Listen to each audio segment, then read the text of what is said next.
Hey guys, so I wanted to share about how I coffee dye papers and tea dye papers. So today I've got two pans out. They're like the large casserole type pans, and these are glass, so it makes it easier to clean up from doing, obviously things that stain or dyes.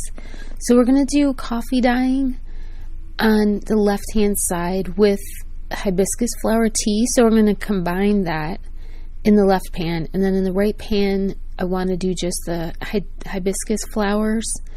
My son is helping me with this, my son Kyle, and he really likes to drink different kinds of teas, so we tend to buy tea from nuts.com, and also that's where my coffee is from too. So I really like to buy Venezuelan coffee from nuts.com. That's the only place I've actually found it, but I don't really drink coffee anymore, but I do really like the smell of it. So I do tend to do a lot of coffee dyeing of papers, and maybe not as much tea dyeing, but because tea dyeing is lighter, to me it almost looks like an off-white kind of color. But I do like tea dyeing when, you can get that great smell of, like, I like Darjeeling tea and Earl Grey tea, so a lot of times I will do that for the texture, because it makes the paper more crinkly and nicer. And for me it's not quite dark enough, so that's why I do coffee dyeing more than I do tea dyeing. But in this case I'm really excited because my son got hibiscus flowers, and one day he made us this for tea, and the color is just so beautiful. So I thought this would be a really great experiment to see how it works with coffee dyeing. Like I said, the one on the left, we're going to do coffee dyeing and hibiscus flowers together. And so this, we're just starting the hibiscus flower tea, and I use a large mug, again a glass mug, and we'll do the same thing for both of these pans here at first, and then the one on the left we'll also add 2 large mugs of coffee. And this is like a normal, I would think, amount of hibiscus flowers for tea, maybe a bit more than I would use to actually drink, but I do like to make the mixture strong when I'm gonna be dyeing papers, both for coffee and for tea dyeing. But we'll let this steep for a few minutes and then pour it in, and we can get an idea of what the colors will be. So it's probably going to take 4 or 5 minutes to steep this tea. But I really liked the taste of this, and of course the color is so beautiful. My son didn't like the taste as much, but I really did. But anyhow, we're just going to let this steep for probably 5 full minutes to get a good color. And in the meantime, we're just making some coffee. So I have a 1 cup coffee maker, and then it also has like a bold setting. So I'm going to do more of a bold cup of coffee for the pan on the left. So I've put about a 1/4 inch stack to a 1/2 inch stack in each of these pans, or I should say in both of these pans. So for me, once those things are dyed up and we finish getting them dry and everything, it's a big stack of papers, so that'll last me for at least months, might last me for a year. So I do really enjoy coffee dyeing paper, and I will also coffee dye envelopes, and then I will do different stacks of things. Like one time I tried coffee dyeing and then adding some like watercolor, like a liquid watercolor that was pink, and it turns out really pretty. I actually like mixing coffee dyeing with a tad bit of color from other things, so that's why I'm experimenting with this and seeing how this will work out. So we're just letting this steep for a while. The color is pretty strong, I think. Just for a regular tea, I think it's pretty strong. So I do really think this is a beautiful color. So I guess what I'm expecting it to look like with a coffee dye and the hibiscus flowers together. That one I'm guessing I'm going to get, a tan with maybe swishes of pink in it. So that's what I'm expecting. And then the one on the right where we're just using tea, I'm guessing I'll just get it like a really nice pink, maybe a little swirls of white. And this paper is just printer paper. It's just like, the thin, maybe 20-pound paper that I put through my printer.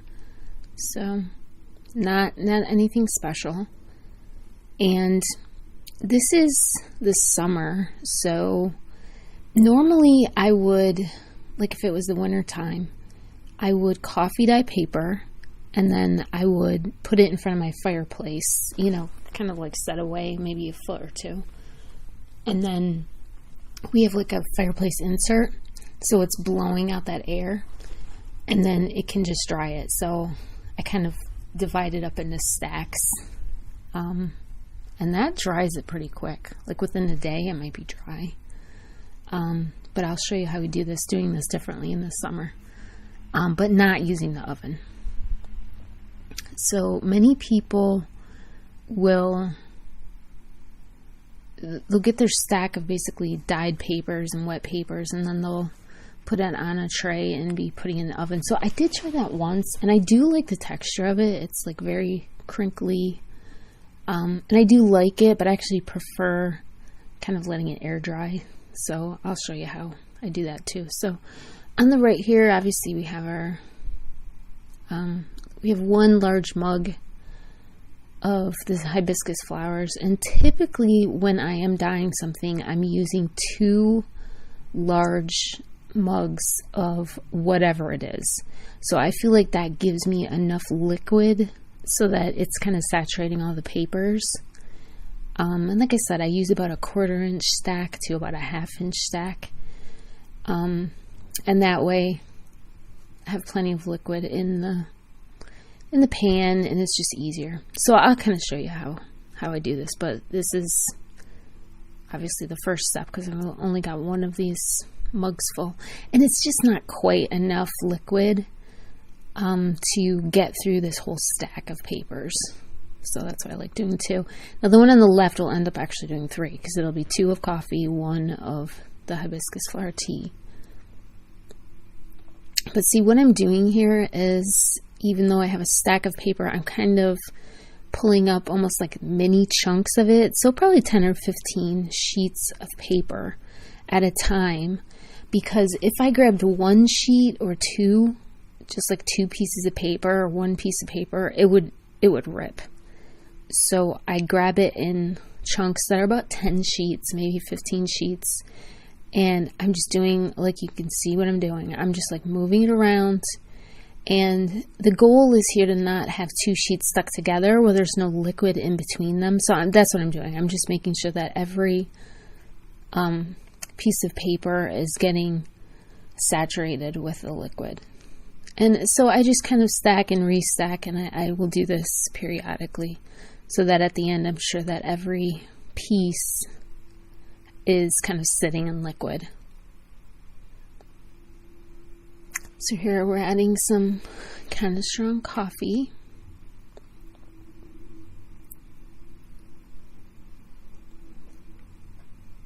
And I'm just going to let this sit for a while.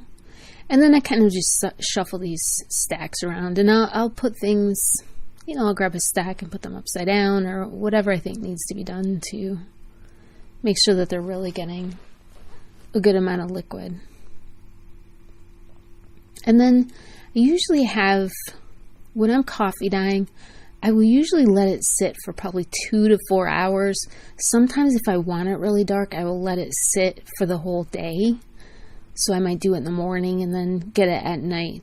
But typically I am moving the stack around, here and there during the day, just to make sure, like you can see on the left, this coffee dyeing, you've got a big stripe in the middle. And it's just because the paper doesn't exactly fit all the way flat. So that's why I'm moving it around a lot, because I don't want like basically a stripe of white on either side and tan in the middle. So I'm making sure that it's all soaking somewhat evenly. And I like to have variation in the paper. So definitely I don't mind if it's not like 100% uniform, but I don't really want, stripes in it all. So I do try to just keep it moving throughout the day. But if I left it in all day, it would be very, very dark. And sometimes I do really like that. But typically I'm going to do it for a morning. So I'll let it sit for 2 hours, 3 hours, 4 hours, and that's usually plenty to get it nice and dark as far as coffee dyed papers go. So on the right, you can see that one thing that did really surprise me with the hibiscus flowers, you can see it on when I'm moving these on the left here, but the flowers are going from red to blue. So I did not expect any blue whatsoever. So this is kind of surprising me. So you can see on the right, the tea dyed papers alone, it's actually blue. So kind of went a different direction than what I was thinking. But it is really pretty. It's like almost like a periwinkle blue, a mix between periwinkle blue, which I love. That's probably my favorite color. And then an indigo. Has kind of a deep indigo tone to it as well. And then it also has kind of a raspberry color, so it's really, really pretty. And then you can see in the coffee dyed side, just like where I'm just leaving the flowers, it's just making these really cool splotches on the coffee dyed paper, which I really like too. So you can see on the left side, the fact that there's 3 large mugs full of liquid is just making it a lot easier to have this just sit in the liquid. And you can see the sides kind of curl up a little bit, so that's why I just move them around a lot. But see how I'm finding spots that have no liquid in there? So I'm just making sure that I'm checking these different areas, and once that goes down, of course, then it is really sitting in the liquid, so that will make it really nice. And then I think there's like flowers all, in the middle of all these different papers, so I think that'll make some really nice splotching in there too.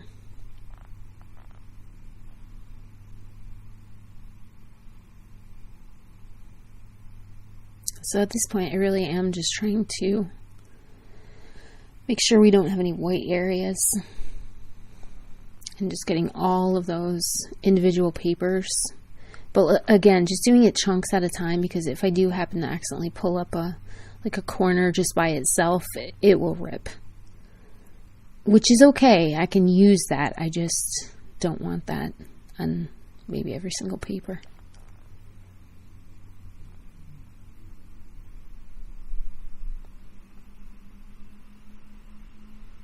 So I kind of like this process because it's almost like just like this paper is just like sitting there taking a bath in the coffee. So it's kind of cool. And the nice thing is too is that it just smells so good when it's done.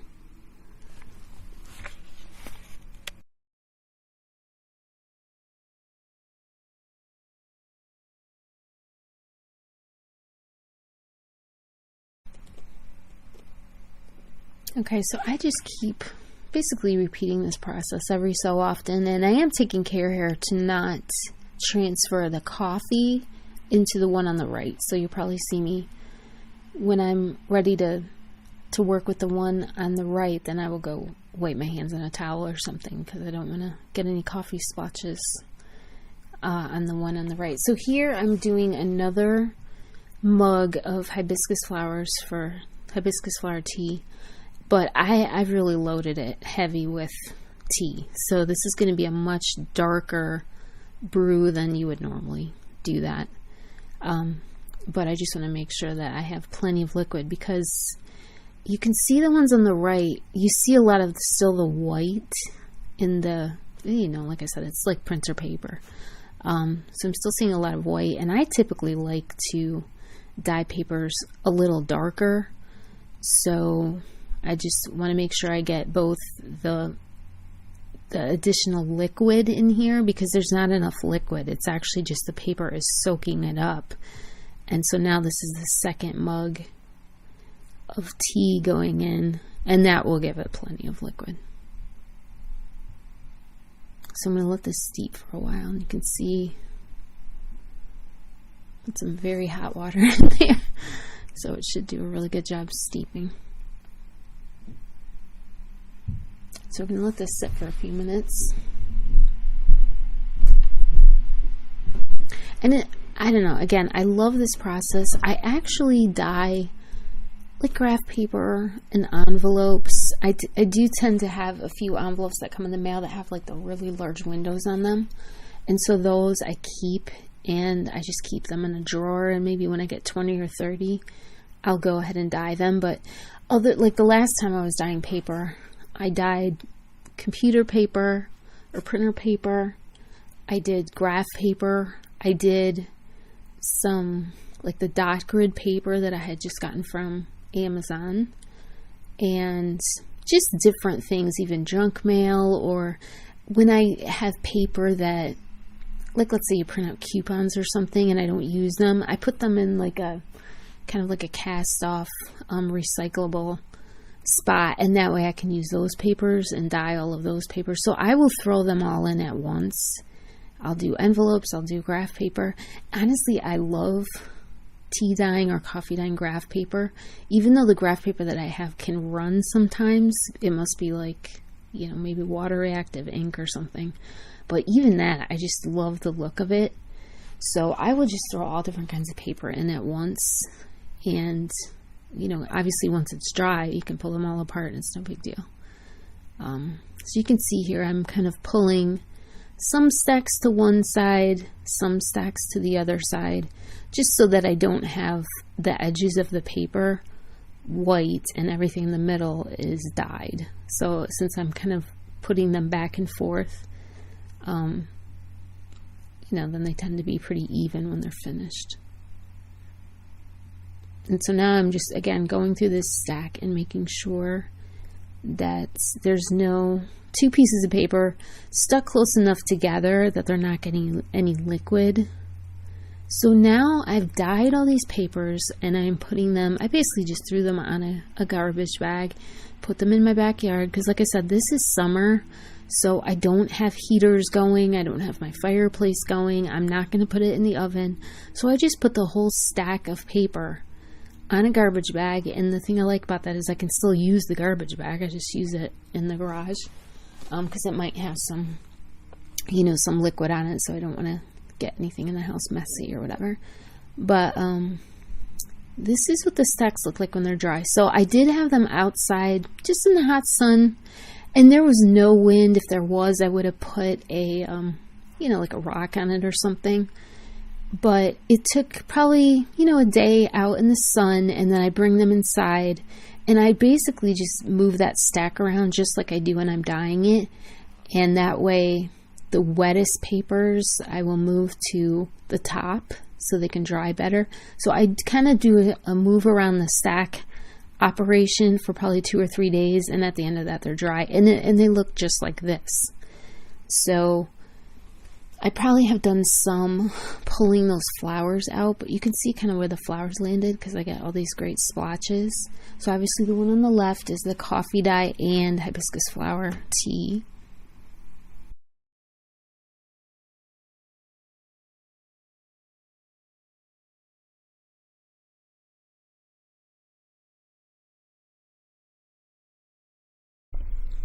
And it is important to just keep moving the papers around so that you don't have like wet areas that are just kind of sitting there, because then it could get moldy or something. So you just want to make sure that you do keep moving it around and moving the wet stuff so that it can be in the sun or be in a breeze, whatever.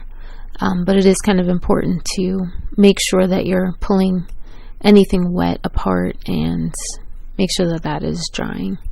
So it's kind of a fun process. And like I said, it takes a day or 2 or 3 till it gets totally dry. But the fact that you can just move them around and walk away from it is kind of nice.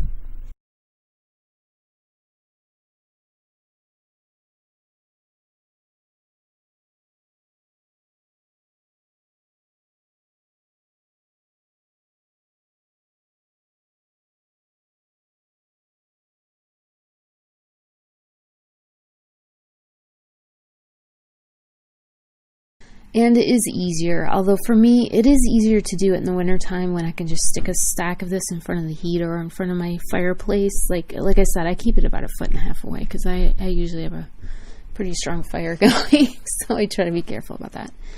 But it will dry that stack in a few days, and then I have enough coffee dyed papers or tea dyed papers that will probably last me a few months to a year. And I do tend to grab these first if I'm making any kind of journals, or like a junk journal, or any kind of like a writing notebook. And I do a lot of that, where I make a notebook that I might have for my shopping lists, or I make a notebook when I'm trying to figure out what digitals I have and my favorite pages to print out or whatever. But I do a lot of that kind of thing. So I'm making a lot of like little journals, little notebooks. And these are definitely the papers that I grab for that, because I like the texture of these to write on. It's, it's my favorite type of paper to write on, so that is typically what I'm doing with it. And I also back these on tags. I will use them for covers. I just add like additional papers on top. I'll like glue another paper on top, but these might be the backing for covers or tags or envelopes or whatever I'm doing. There's some more flowers there. But yeah, I just really like the texture of these papers and the look of them. And it really does remind me of like an old book, so that's why I like doing it. But I do think that the hibiscus flower tea, you can see like the flowers, like where they land or where they were just sitting on the paper. You get all these beautiful blue splotches. Some of the splotches are yellowy, and then I don't know if there's so much pink, but I'm sure there's some pink in there here as well. Almost like a raspberry color. But yeah, I just do love this blue. But you can tell between the wet blue and the dry blue, it lost a lot of its color. But I still think this is very, very pretty. Very subtle and very pretty.